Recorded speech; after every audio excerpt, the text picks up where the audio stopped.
Thank you, everybody. Thanks for coming out tonight. First, is Bob G here? Hey, Bob. I want to thank Bob for the tour of the library, but I also want to thank him for having one of the best American dream names there is, a guy with the last name of G. Like wonderment, it survives. I'd like to thank Nikolai and his predecessor, Patrick Kennedy, for getting me the chance to come here tonight. And look forward to the chance to talk a little bit about the American dream, especially in light of this election we just went through. I apologize that I'm going to have to read these remarks because, as Mark Twain said, when I was young, I could remember everything, whether it happened or not. But as I age and I lose my faculties, I can only remember what didn't happen. So interest in the American dream heightened recently because the midterm election was an opportunity for the American people to express their frustration about this difficult economy. At the Center for the Study of the American Dream, we survey the state of the American dream, and we continue to study it year-round, taking us beyond just the numbers, and that's what I want to do tonight with you. What did this election do to the American dream? The truth is, not very much. We're on a track well beyond this election. The dogs bark, but the caravan moves on, as the saying goes. What the election did do, apparently, is continue the divisive political trend we've seen for some time now. Our politics today is sort of like Babbitt. Remember Sinclair Lewis's book, Babbitt? Babbitt was in the roofing business. But he said, you know, my real job isn't roofing. My real job is principally keeping my competitors from distributing roofing. And that's the way it seems our politics goes. As you know, the best news for the media is usually bad news for the rest of us. And when we released our survey, it's perhaps predictable that the headline would be American Dream in Trouble. It's like waiting anxiously in a hospital after you've just heard a loved one was in a car accident. And they come out and they say, well, your loved one sustained a broken arm. And one reaction would be, oh my God, a broken arm? The other reaction could be, oh, thank God, it's only a broken arm. At the Xavier Center for the Study of the American Dream, we are decidedly in the latter group. We have all heard or felt anger about the public prospect, and anger was manifested in this election. It needed to be expressed, giving by its exercise a certain cleansing. Now, when we hear that the dream is in trouble and that people are losing faith in it, the first thing we have to remember is the problem we have trying to predict the future. It's our absurd tendency to see it as a straight line continuing permanently from the present moment into perpetuity. That's not seeing the future. That's seeing later today. That isn't the way it goes. Science fiction writer Arthur C. Clarke reminded us that while we can only extrapolate linearly, progress always develops exponentially. A result is that we tend to be over-optimistic in the short run, which we can see, and under-optimistic in the long run because we can't see it. That's why stock market and real estate bubbles happen, and it still surprises us. The American dream is an inexhaustible effort to make the future, not just to comfortably extend the past. But without new vision, an oxymoron develops. The oxymoron is future orthodoxy, in which we see the same distorted future from the wrong end of the binoculars. Proust, of all people, wrote that the real voyage of discovery consists not in seeking new landscapes, but in having new eyes. The American dream represents our new eyes. A guy who did not have those new eyes was the U.S. Patent Office Commissioner, who in 1899 embarrassed himself forever by proclaiming, this is what he said, everything that can be invented has already been invented. The poor guy was unable to imagine what was in store for the world.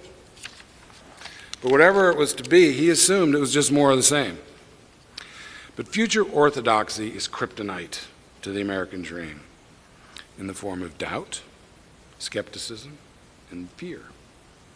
Why? Because the American dream, by its very nature, is about change, invention, and innovation.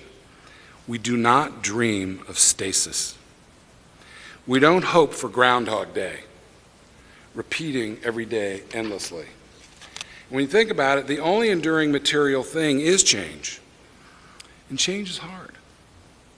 The dream is not an end in itself, but an enduring proposition. And because it is implicitly about change, there are days when the dream itself is resisted. We're in such a moment today as we fear things without perspective. We fear immigration, we fear globalization, we fear taxes. And sometimes we fear smart people if they make us feel stupid. The American dream, ambitious as it is also skeptical, not of change, but of the idea that things should or could stay the same forever, even if we wanted them to, because they can't. Abraham Lincoln told a story of the king who commanded his advisors to create a sentence, this is what he wanted, to be ever in view, and which shall be true and appropriate in all times and all situations. So the wise men retired for some time.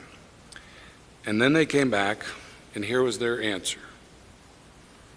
And this too shall pass. That was what they said. The moral of the story, as far as Lincoln was concerned, was the permanence of change, and how ignoring it perfectly shows our hubris. Now, change continues to dominate the human condition. It always has and always will. The question a free people must ask is, will we allow change to govern us, or will we govern the change and become masters of our own best possibilities? While time may bring iterations of the dream, we believe that fundamentally the American dream will not perish, as long as we have the will to sustain it while avoiding the hubris which would destroy it. You can take a look at our survey online anytime if you want to see some of the specific numbers. But our time tonight should be spent on the things underneath the numbers. Let's talk for a minute about what the American dream is not. Time magazine has run 2 cover stories in the last few weeks concerning the American dream, and in both cases, the gravitas and authenticity of the dream was supplied by cover photos of suburban American homes. The second with a chipped and falling down white picket fence. However, it may be news to Time that home ownership, including the white picket fence, is not the American dream. In our survey, only 6% made home ownership their first dream choice. But home ownership has become what Norman Mailer meant when he coined the term factoid. A factoid. It is not a cute little fact, which is how it's commonly used, or a handy sutra for something bigger. A factoid is an utter and complete fabrication, but it's repeated so often in the media that acquires what Stephen Colbert calls truthiness. Home ownership is not the dream, but the idea that it is a factoid created by the collusion of the Congress and the real estate lobby, built around tax deductions and the false premise that property values only go up. We know that's not true. One of my favorite factoids is the invention of a speechwriter somewhere back in the 60s, 1960s, I think, who made up an ancient Chinese proverb, which was, "May you live in interesting times." Can't find it anywhere, except in other speeches, which repeat the false proverb the way the media repeats factoids. Another ubiquitous factoid is that America is a democracy. This idea was abhorred by the founders of this country, while not necessarily by the founders of the Tea Party. And we hear this quite often these days. Politicians aren't listening to the people. They just don't get it. which turns out to mean not listening specifically to me and my cohort. Not getting it becomes a media factoid. Not getting what? It's as if the Congress and the President are expected to take 300 million sandwich orders, all made to personal preference, on thousands of issue menus every day. This would be too many cooks in a chaotic kitchen, which is why the founders and the nation ratified a democratic republic built on the informed exercise of judgment of elected representatives. The American dream is not about a good job either. A good job, is more of an American assumption. And the dream goes beyond that. Only 7% name that first. The dream is actually not about material acquisition either. True, material acquisition may be among the fruits of the dream, but only 4% made wealth their first dream choice. Make no mistake about it. To the American people, the dream means two things above all else: freedom and opportunity. When we try to understand what these terms mean, we can readily see that in an economy overwhelmingly driven by consumption, a handy factoid would be that it's about accumulating stuff, about consuming. But it's not just about the opportunity to get stuff. It's about the idea of opportunity in its grandest, most glorious sense. It's about the tabula rasa of the heart's desire and the flame of imagination. It's not limited by circumstances because the dream itself is not trapped by the moment or by the past.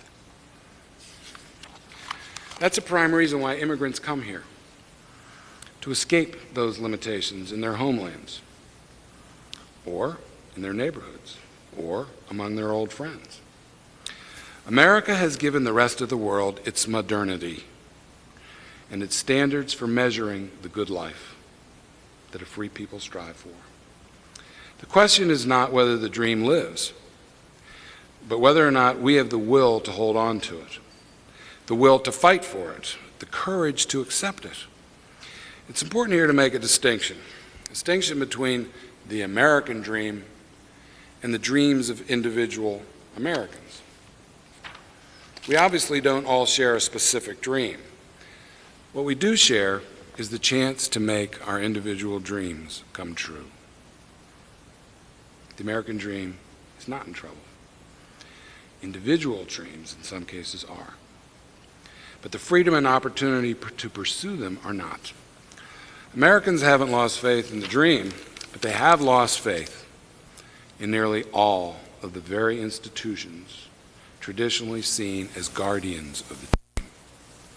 All of them, be they politics, government, business, religion, sports, and especially today, the media, reporting all the bad news. In fact, the mainstream media is increasingly disbelieved and disrespected. And the most believable media today is user-generated and shared by like-minded cohorts, living intellectually in same-minded internet neighborhoods. Down the road, Americans do fear for their children, and they fear for their country, but despite everything, Americans still believe in themselves. 67% of us are still confident that we can reach the dream in our lifetime. This is amazing to me. This is essential to the American dream for the very reason that it doesn't depend on or wait for circumstances to change or someone else to create the future. Along those lines, it's important to stress that those expressing the greatest faith in the dream are those with the least in terms of material possessions. The greatest faith in the American dream is held by African Americans, Hispanics, and immigrants. The least likely to have wealth are a suburban house with a white picket fence, or any other popular notion of the American dream, are the most hopeful. Now, we've just been through an election which confirmed the loss of faith in our institutions. It made anyone currently in charge a suspicious character. But I'm here to tell you that the problem for the dream is not that politicians don't listen to you or me or anybody else with an opinion. They listen so hard, they sometimes forget their job is not to follow, but to lead. They listen almost fearfully to every bump in the night in the form of poll numbers. We forget that their job is to lead and not to follow every street corner poll. We seem lately to believe that we each know the answer to every question, and the politicians, the country, and probably the whole world would benefit from knowing about it. But that's not the bad news, which is just beginning to seep in. It's not that we're disgruntled or disappointed, as we might be during a lover's quarrel or a sibling spat. It's not that the government is too this or that, or too big or too small, or the taxes are too high or too low. These are maintenance issues. These aren't dream issues. The bad news when it comes to the American dream is that for the first time since World War II, when asked where the future will be created, a majority of Americans say they believe it will not be created here. That's saying something important and new. In terms of the dream, something bad. Only 45% of Americans believe the future will be created in America. Now, a steadfast pillar of the dream has always been the immigrant, about whom we boast on one hand, being proud that the world is beating a path to our doorstep. But on the other hand, there are, as you know, a number of Americans who resist immigration in spite of the dream, in defiance of it, in spite of the dream that immigrants have carried through our history. It seems we like immigrants from whom we've directly descended, and we like the immigrants who've already made it. But there's anger, fear, and resentment concerning the new guys. The dream needs immigrants the way crops need water and light. We've made a proud and organic tradition, welcoming new blood and new ideas that's more than high-minded. Believe me, it's also very practical. It recognizes that achievements we depend on can come from anyone.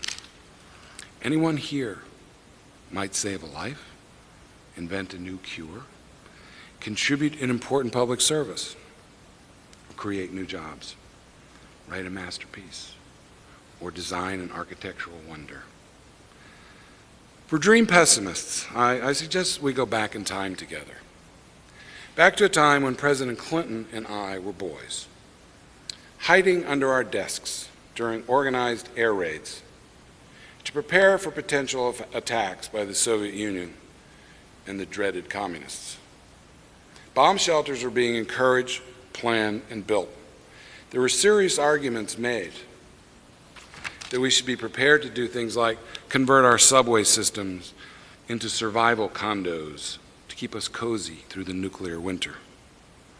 There were serious intellectuals like Herman Kahn of the Rand Corporation who made these kinds of recommendations, and his pep talk featured the idea that we could survive a thermonuclear war, and to quote him, that the living would not envy the dead.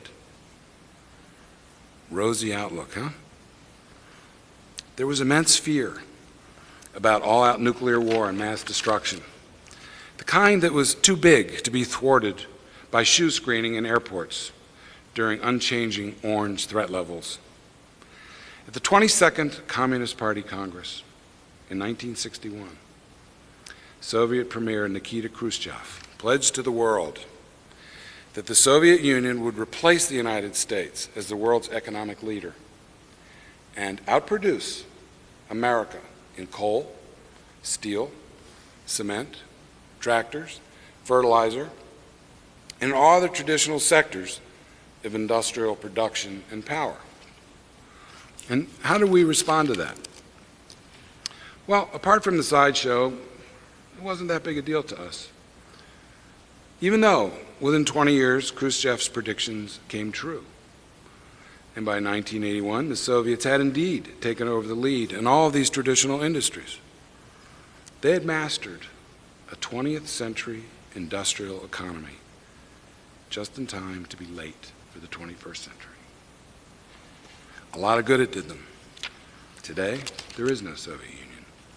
They made the mistake of seeing the future as a linear extension of the present and the immediate past, future orthodoxy. They wasted massive resources on the rear view mirror images cast aside by American dreamers, busy making a new world. The American dreamers couldn't have cared less that the Russians had achieved superiority in the production of fertilizer. Why? Because the United States put its stake not in the past, but in a future unimagined. And in a burst of technological, economic, and cultural change, America reshaped the world in its own image, and in such a way that old industrial economics just didn't matter the way it used to. The irony is that one of the things that did indeed inspire the U.S. to invent the future was the earlier Soviet launch of Sputnik. The initial American response to Sputnik bordered on panic. Newsweek magazine, for example, predicted that Sputniks would spew their lethal fallout over the United States and Europe. Then Senator Lyndon Johnson imagined the Soviets would be, quote, dropping bombs on us from space like kids dropping rocks onto cars from freeway overpasses. And Senator Mike Mansfield said, what's at stake is nothing less than our survival. But ultimately, the American response to Sputnik was to invest in itself in multiple ways, and to do so immediately in the creation of the future, relying on intellectual freedom and unhampered free markets. The response was largely and genuinely nonpartisan because the threat was real. Commitments were made, and they were made quickly, and they were serious. Institutions made commitments to the nation. School curricula changed quickly, emphasizing science and math, preparing students for the challenges ahead. The National Defense Education Act was enacted to provide hundreds of millions of dollars in student loans, scholarships, fellowships, and the purchase of scientific equipment for schools. Support was expanded for the National Science Foundation, and the Advanced Research Projects Agency was created. Spending on research and development reached an all-time high in 1957, unequaled since, when the U.S. spent 3% of its gross domestic product on research and development. The irony is that the technological frenzy in the U.S. was actually the byproduct of the Russian launch of Sputnik. And we invested heavily in a new world through education and R&D. So by the time Khrushchev's threats registered in 1961, we were already on the way to a new world. Political, cultural, and business organizations did not resist these public investments by insisting that we go slowly, or that whatever gets taught or studied must include at least two versions of evolution. Inextricably linked to the ideas of freedom and opportunity is something else unspoken. Perhaps we take it for granted in our political, intellectual, and capitalist marketplace today. Perhaps we forgot. But freedom and opportunity require for their exercise having no fear. The American dream is fearless, unafraid of failure, or suppression, or doubt, or criticism, or ridicule, or of claims of impossibility. George Bernard Shaw, who, as it turns out, had little affection for the United States, unintentionally gave a special meaning to the American dream when he said that the reasonable man sees the world as it is and adapts himself to it. The unreasonable man sees the world and expects it to adapt to him. Thus, all progress depends upon the unreasonable man. The American dream is defiantly the unreasonable man. There are some, like Fareed Zakaria, the respected Indian immigrant scholar, who suggests the percentage of GDP invested in research and development should more than double to a newly unprecedented 6%. This is very consistent with the American dream, which relies on confident new investment, not nostalgia, uncertainty, or fear, or cutbacks at the time we need investment the most. We have to remember that, like power, dreams are never given. They must be taken, and this requires confidence. This is where institutional and public will come into play. The dream isn't like a Christmas tree farm, where you plant them and watch them grow, untended, and just cut down what you need when you need it. The dream needs tending. We harvested the dream in 1961 as we had in other times, but we continue to plant and tend new dreams. For example, as my friend Mark Shields likes to point out, we did it in the middle of the Civil War with the creation of land-grant colleges, which eventually included institutions of higher learning in every state. The Morrill Acts funded educational institutions by granting federally controlled land to the states. The states could develop the land or raise funds to establish and endow land-grant colleges. Now, the mission of land-grant colleges, as set forth in 1862, was to focus on the teaching of science and engineering as a response to the impending Industrial Revolution, rather than education's historic core of classical studies. In addition to the creation of MIT and Cornell, just about every school in the SEC is a land-grant college. In the midst of the Civil War, America had the confidence to invest in the future, even at a fragile moment when the very continuance of the nation was in doubt, because the future couldn't wait. And life's accelerated pace is even less forgiving of fear and doubt today. This is also true of laurel resting and nostalgia. Our studies show the American people want to create the future again. Even though a majority now doubt that it will happen here, our institutions have to catch up with that understanding and commit to it. And that's where our doubt lives, and it should. Especially concerning constant political division, fear-mongering, and general nonsense. In America, our politics is not only divisive, but also tied to sideshow cultural and religious disputes, like evolution, and fear of education beyond simple anti-intellectualism, and beyond don't ask, don't tell arguments. In the now famous dispute concerning the teaching of evolution in public schools in Dover, Pennsylvania, one of the anti-evolutionary leaders, named Reverend Ray Mummert, summarized the problem. What he said was that, and I quote him, "We've been attacked by the intelligent, educated segment of our culture." Who's we? The stupid and uneducated?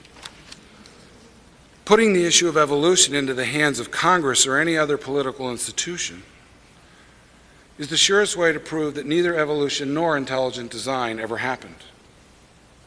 The point is not that evolution is right or that it's wrong. The point is, it doesn't matter. It has nothing to do with the economy or public investment or private investment. 2 weeks ago in the Washington Post, there appeared a quiz intended to determine whether or not one was part of the new cognitive elite of educated, upper middle income, or wealthy knowledge workers like yourselves. Obviously, the term elite was derisive, and the New York Times featured the subject just last week, saying that the elitism tag carries power. Clearly, being part of the cognitive elite was a bad thing and to be frowned upon. The test measured things like familiarity with NASCAR, MMA, for those of you who don't know, that's mixed martial arts, recognition of military rank insignias, having evangelical Christian friends, the ability to identify a field of soybeans, and the recognition of Tim LaHaye's popular Left Behind series, which talks about the end of the world and the rapture. The implied point was that if you failed this test, you are not only an elitist, but implicitly un-American and non-Christian as well. Now, there's nothing wrong with passing this test with flying colors, proving one's non-elite status. It's a free country. But it brings little comfort to those who are concerned about the American dream, to learn that being a knowledge worker is un-American. It brings little comfort to those who want their children to have a better life than they achieved, rather than saying, it's good enough for me, so it should be good enough for you. Now, the Chinese are not falling for the mistake made by the old Soviet Union, investing in the last century rather than the new one. They're investing heavily, for example, in a world of new, sustainable, renewable energy, and working to overcome the addiction to fossil fuels. According to a report on the green economy issued by Deutsche Bank, as a percentage of GDP, China, Germany, and even Brazil are investing at a rate 3 times greater than the United States. In 2000, as reported by the American Council on Renewable Energy, both China and the United States had this is in 2000, 2 wind turbine companies and 5 solar photovoltaic manufacturers, PV manufacturers. Today, the U.S. has 2 wind turbine and 5 PV manufacturers. The Chinese, 83 wind turbine companies and 528 solar PV manufacturers. In the matter of investing in the future, China is learning from the mistakes of the Soviet Union, while in some ways, the United States appears poised to repeat them. The American dream is about aspirations. It's about always striving to make things better, not to keep them the same or unchanging. It's not about sanctimonious self-congratulation, reminiscent of that poor patent commissioner who thought that everything that could be invented already was. Our individual dreams may pass filled or not, but the American dream, while facing difficult moments from time to time, will survive as long as we will it to survive, as long as we have the guts to pursue it, to invent it, and to create it, not to complain about it. In conclusion, I refer to what one of my old bosses used to say. He used to say, the work goes on, the cause endures, the hope still lives, and the dream shall never die. And my final word to you is, don't be afraid. Be fearless. Thank you very much.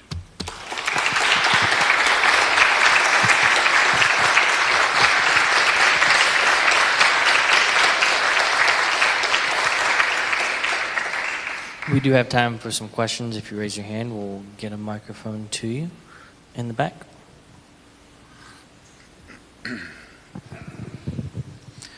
First off, just wanted to thank you very much. I really did enjoy your talk tonight, and I found it very inspiring. And just had a point to throw out. Would love to hear your response to it. You'd mentioned feeling that or believing that people were losing faith in larger institutions, institution of government, things like that.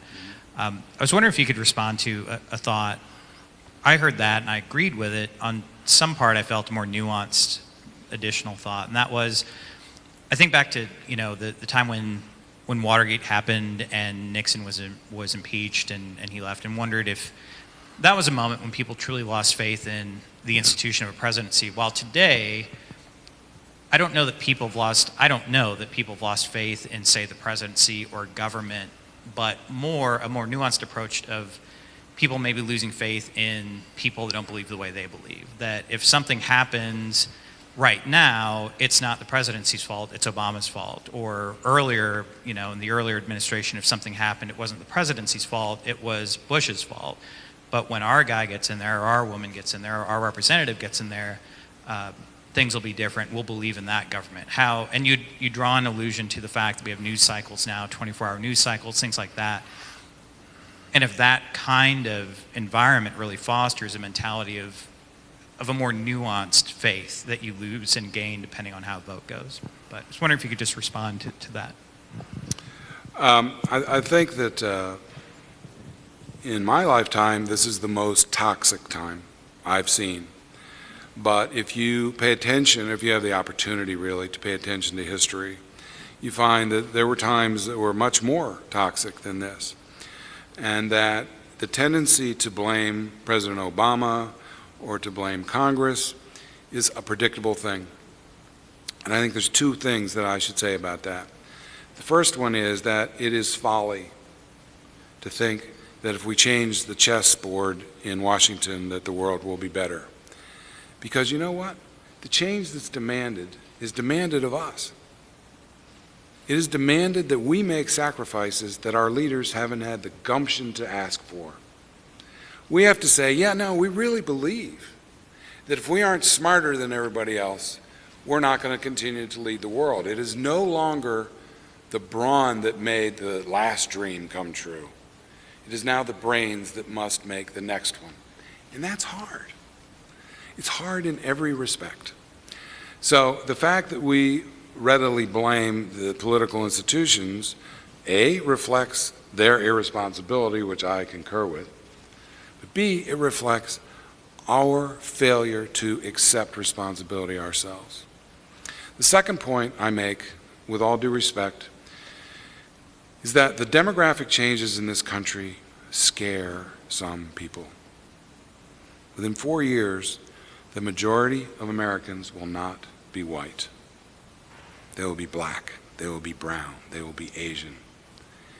And you know what? That's easy for blacks, browns, and Asians to understand. But for the new minority, it's like Nancy Pelosi in Washington all of a sudden. It's like, what? What are you talking about? I don't go to this office anymore? Well, there is fear, and we're seeing that play out. Now, I think we'll overcome that because we are Americans first. And most particularly, immigrants are Americans by choice. And as President Clinton said, and Bob G. was with me today when we saw this, the president said, America got this way not by chance, but by choice. So I think ultimately we have to make that choice again. In light of the change in the world, we've got to understand new commitments are called for from us. Steve? I think of public education as important for maintenance and realization of the American dream. I wonder if you agree and if there are other things you could identify that might be important in the same way. I absolutely agree on public education. I think that the example of 1961 was so counter to what we do today. There was an unquestioned moment where everybody went, we've got to invest in schools, all schools, public schools. We have to invest in smart kids, in smart professors. We have to invest in creation of the future. But the beauty of it was neither the government nor big business told America what they had to invent. They didn't tell them that. They just gave them the tools. So the answer to your question is, public education is one of the most important tools we can invest in. But in the end, it's the guys in the garages, the women who are making up new processes, the new cures that are being found, the research that's being done. And these things aren't free, any more than freedom is free. So the answer is yes, there can't be a more important investment than in ourselves. Public schools is an example. Workers who aren't fitting into the new world have to retrain, have to relearn, and therefore it's one of the, if not the most important investments we can make. Frank, hold on, right behind you. Mr. Ford, you're very informative. You should be on TV, educating America. Whoa, you got a lot of disagreement on helpful. that one, man. There was a couple of points I'd like to bring up that you mentioned in your closing statement. It reminds me of what my father told me, who immigrated to the United States, first at the age of 11, all over Europe, then at the age of 16. He said, never be afraid. He said, take the chance. Right. They understand that better than homegrown middle-class people. Exactly right. Number two, you were talking about the issue of anti-intellectualism. I kind of think in my own experience, we've really jumped deep into that in the last, I would say, since 1980. That anti-intellectualism reminds me of a famous idea that a Supreme Court justice tried to put forth about 35 years ago.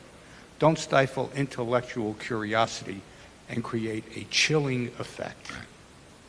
You're absolutely right. Well observed. I think that the truth is our country has a history of anti-intellectualism among its current residents. We have overcome it in fits and spurts, and we have to do it again. But to imagine that it's un-American to be a knowledge worker, think of how un-American it is to invent a cure for cancer, for crying out loud. I mean, whoa, that is way out there. So I think that this tendency that we have exhibited from time to time is based on fear. As I said, sometimes we're afraid of people that might make us feel stupid, rather than going, thank God there's somebody who knows something I know. And that we have to revere that. We have to honor that. And I think the easiest way to accept that is to look at it in our children and in their children. And say, my kid might find the cure.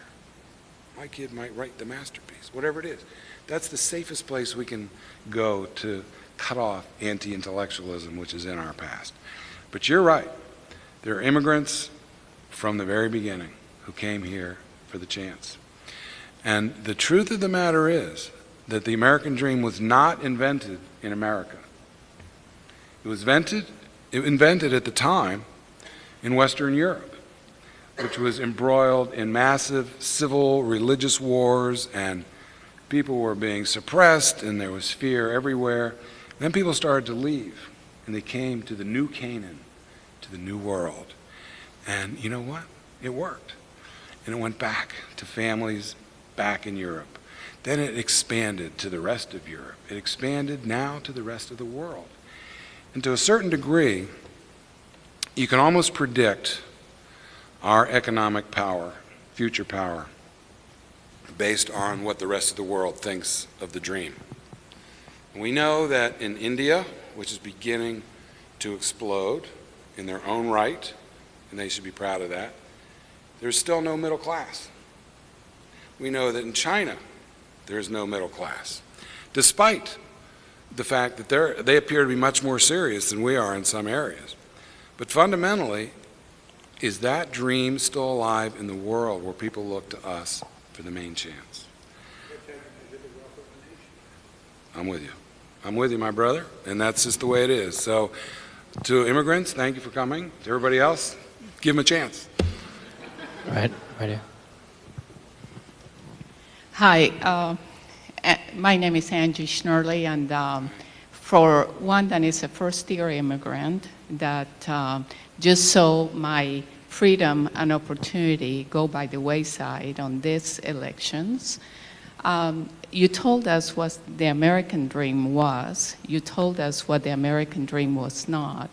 But what you didn't tell us is how are we going to sustain this American dream, or what do we tell people who are here as immigrants going to college and then they don't have nor freedom nor opportunity, and yet they're living here and contributing to this nation in an every day, and instead of electing Arkansas, instead of electing the folks that want to preserve that American dream, then care about children, we have elected xenophobics, people who want every illegal alien out of this state, and people actually voted for them. So what do we tell these folks that are totally disenfranchised to bring the American dream back? What do you tell me so I can believe again this exists? We tell them we love them and we need them, and to not be afraid. I'm learning more and more about the anti-immigration movement, and I go to Arizona as an example. Now, who do you think started the anti-immigration movement in Arizona? Do you think it was regular folks who were afraid? Or do you think it was actually the corrections lobby, the people who build prisons, who thought, you know, we do really well if it were illegal to not have papers? They're the ones who started the whole mess. And they did a great job protecting their interests. And the rest of us have to do a better job at protecting the national interest. And there is no disputing it historically that without immigrants, we don't have the talent. We never did. We always needed the new blood. And the beauty of this country was that in the end, they welcomed it. And you can look at the list of leaders in every field, including corporate fields, the Andy Grove from Intel, and you can go on and on and on. People who were not born in this country, who chose to come here. As they say in my faith, there's nothing to be feared as much as a Catholic convert. You know, they're the ones you got to be afraid of. People who came here on purpose are the driven. They are special. They will survive. And that's why we need them. Because many of us take for granted what our families went through, because everybody here is from somewhere else. Everybody. It's just the way it is. So the more recent have a more difficult time for now. But as the Lincoln guy said, this too shall pass. Right there. It's coming behind you. The whole notion of exceptionalism and how that whole notion plays into freedom and opportunity in this nation. You're asking about how does exceptionalism fit? It doesn't. Exceptionalism is a pass. Freedom and opportunity have no pass. It doesn't matter what your family was or where you came from or anything else. Freedom and opportunity give you a chance, not a pass. Exceptionalism means I'm above it. We don't have to obey it. We don't have to pay attention to it. And that's a no-no for dreamers. There is no exceptionalism. The dream has to be earned and grown by every generation. And that's a wonderful tradition we've had and managed to keep even in bad times. So the idea of exceptionalism is not welcomed in the world of the dream. Right here. Hi, my name's Erin Stock. I'm a student here. Thanks for being here. Your speech was very inspiring. I should confess that I am a journalist, and I preface my question with that because I want to know how you think the fall of print journalism is affecting the American dream. You talked a little bit about mainstream media and people relying less and less on that voice and more on user-generated content. And what struck me is that combined with this anti-intellectualism push, that might actually be somewhat detrimental to the American dream. Yeah, no, it's a point well taken. I would give you two things to look at. One is the new Harrison Ford movie, which is about that. The willingness of America to be entertained, to require that they are entertained by the so-called news rather than to learn from it, and that's a scary thing.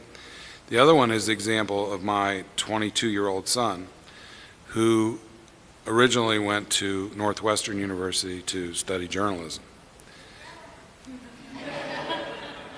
Nice to see you. Fellow Wildcat. But what happened 2 years in was he said, I don't know if this is right. And he transferred. But he transferred to the University of Maryland in journalism, but he added history. So what is he doing today? He's finishing all of his degree work, but next year he's going to New York to be a comedian. So we need them too. We got it. You're absolutely right. You know, he's writing skits for television shows, and God love him. I think what a great job. I'd love to have that.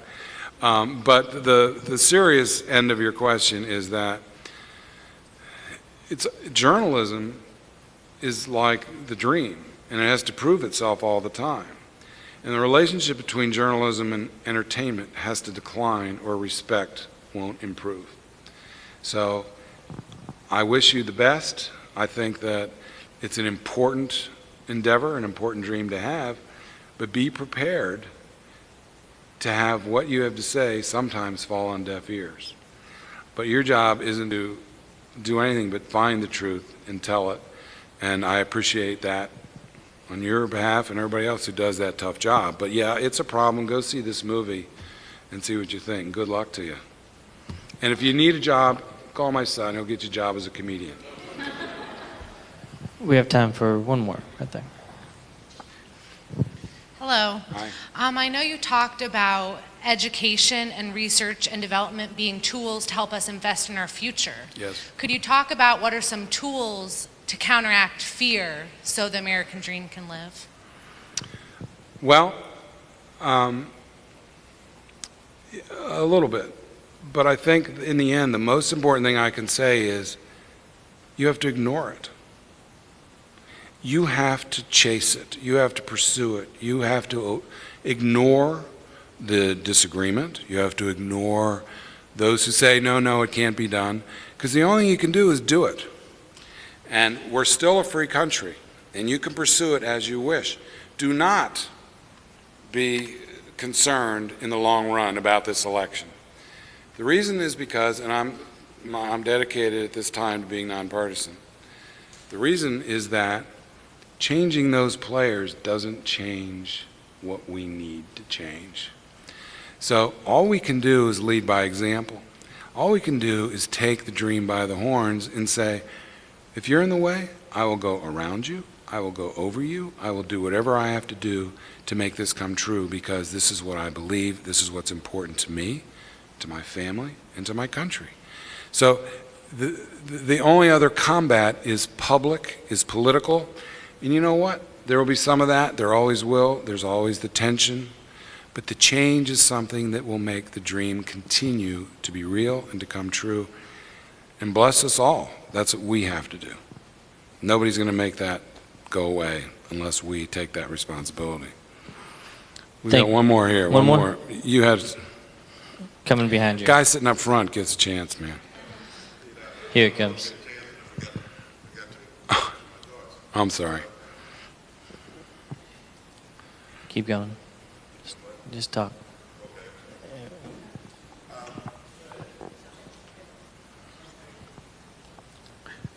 I wanted to say a couple of things and see, and I guess my question may have a couple of parts to it. One of which, you talked about the American dream kind of being more of a, I guess to use a quote that I use from time to time, it's more of a journey than a destination. However, I think, or I would have asked you, if you would look at those numbers, I think you had like 67%, I believe you said, believe it's either freedom or opportunity. Mm-hmm. Do you really need to look behind those numbers? Because we really kind of already have freedom. Kind of, it's tough to dream about something that already exists. And what is meant by opportunity is that opportunity, at least I would suspect, is opportunity to be rich or opportunity to have a picket fence. And I use as an example in the Obama-McCain election, the famous celebrity that came out of Ohio, Joe the plumber, who was very upset because he believed that Obama was going to raise taxes. And he said he didn't want his taxes raised, and he was very adamant about that. Well, when you finally cut through the mustard, you realize that, you know, the guy really didn't have a pot to piss in or a window to throw it out. Didn't pay taxes. Yeah. So didn't have a job. Yeah, but obviously he still had the dream that one day he would take over the plumbing company and on and on and on and become a rich man, and then he didn't want to pay taxes. So how do you kind of reconcile what is probably a bit of confusion with, again, freedom already existing, mm-hmm. and the probability that behind the numbers there's really a belief that what I'm going to get out of the American dream is that picket fence or the, you know, the mansion, you know, on the lake or whatever? Fair question. I think that the first part of my answer is that we were very careful to pose our questions in a non-judgmental, safe way. And we checked ourselves a number of ways along the way to see if people were lying. And in the end, and this was the surprising thing, there's no benefit at a time when everybody whines to say, no, it's not that bad. There's no benefit to that. There was no expectation from the asker that a certain answer was right or a certain answer was wrong. So I'm inclined to believe these people, and the more we go back, the more that's being confirmed. But the idea that you can't dream about freedom, first of all, that's not true for immigrants. Secondly, for the rest of the country, the idea of freedom and opportunity is like saying, we have your back. That you are free to dream, not to dream about freedom, but you are free to dream your dream. And Joe the plumber wasn't a dreamer, it was a fantasy. And it was a wonderful 15 minutes of fame for a guy who's still walking around looking for notoriety without a job. I mean, that is an aberration. It does disservice to the legions of Americans who get up in the morning and take the chance, take the risk, give it a try, move their families here, sacrifice, and so on. So the idea that freedom and opportunity, they are the answer to the question, what is the American dream? We ask people, and that's what they told us. What does it mean in practical terms? It means we have your back. Go ahead and dream.